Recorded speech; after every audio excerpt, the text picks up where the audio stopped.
அனைத்து உரிமை குரல் நண்பர்களுக்கும் வணக்கம். சென்னையுடைய புதிய கமிஷனராக பதவியேற்று இருக்கக்கூடிய அருண் ஐபிஎஸ் உடைய ஆட்டம் ஆரம்பமாயிடுச்சு அப்படின்றதுக்கு உதாரணமாக ஒரு சில நிகழ்வுகள் நடந்துட்டு இருக்கு. அது என்னென்ன வீடியோல பார்க்க போறோம், வாங்க பார்க்கலாம்.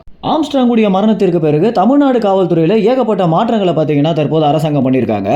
இதுலயும் குறிப்பா சென்னை கமிஷனராக பதவியேற்று இருக்கக்கூடிய அருண் ஐபிஎஸ் பார்த்தீங்கன்னா சினிமாவில் வர ஐபிஎஸ் ஆபீசர் போல ரொம்பவே ஆக்ரோஷமானவர் அப்படின்னும் ரொம்ப நேர்மையான ஒரு அதிகாரி அப்படின்னு ஏகப்பட்ட கதைகளும் பார்த்தீங்கன்னா தற்போது வெளியாகிட்டு இருக்கு. இதற்கு ஏற்ற மாதிரியே அருண் ஐபிஎஸ் எடுத்திருக்கக்கூடிய ஒரு சில நடவடிக்கைகள் என்னென்ன அப்படின்றத இதில் பார்க்க போறோம்.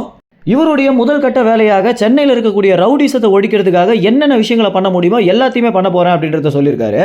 இதுல வன்முறைகள் சற்று அதிகமாக இருக்கும் அப்படின்றத ரொம்ப வெளிப்படையாகவே அருண் சொல்லியிருக்கிறது படங்களில் வரக்கூடிய ஐபிஎஸ் ஆஃபீஸர் கொடுக்கக்கூடிய ஒரு பிரஸ் மீட் மாதிரி தான் இருந்துச்சு அப்படின்னு தான் சொல்லணும்.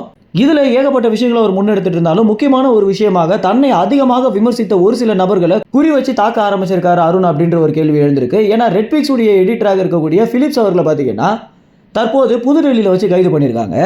ஏன்னா இதற்கு முன்னதாக சவுக் சங்கரும் இவரும் சேர்ந்து எடுத்துருக்கக்கூடிய ஒரு நேர்காணலில் அருணை குறித்து நிறைய கேளிக்கையான விமர்சனங்களை முன் வச்ச ஒரு காரணத்தினால தான் இவரை தற்போது கைது பண்ணியிருக்காங்க அப்படின்னு தெரிய வந்திருக்கு. இவருக்கே இந்த நிலைமை அப்படின்னா அதிகமாக விமர்சித்த சவுக் சங்கர் ஏற்கனவே சிறையில் தான் இருக்காரு அப்படின்னும் அவருக்கு என்ன மாதிரியான கஷ்டங்கள் வரப்போகுது அப்படின்றத நம்ம பொறுத்து இருந்தால் பார்க்கணும் அப்படின்னும் சவுக் சங்கருடைய ஆதரவாளர்கள் பார்த்தீங்கன்னா தற்போது ட்விட்டரில் பதிவுகளாக போட்டுட்டு வந்துட்டு இருக்காங்க.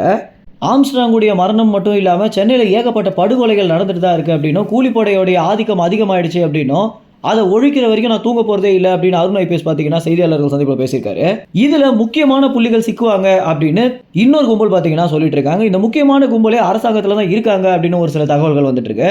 இன்னும் ஆம்ஸ்ட்ராங்குடைய மரணத்தில் எவ்வளவு விஷயங்கள் புதைந்திருக்கு, எவ்வளவு விஷயங்கள் வெளிவரப்போகுது அப்படின்றத நம்ம நிச்சயமாக பொறுத்து இருந்தா பார்க்கணும். இந்த ஒரு தகவல் குறித்து என்ன நினைக்கிறீங்க அப்படின்னும் அருணுடைய பட்டியலில் வரக்கூடிய அரசு அதிகாரிகள் யார் யாராக இருப்பாங்க அப்படின்றத உங்க கமெண்ட்ஸ்ல தெரிவிங்க. நன்றி, வணக்கம்.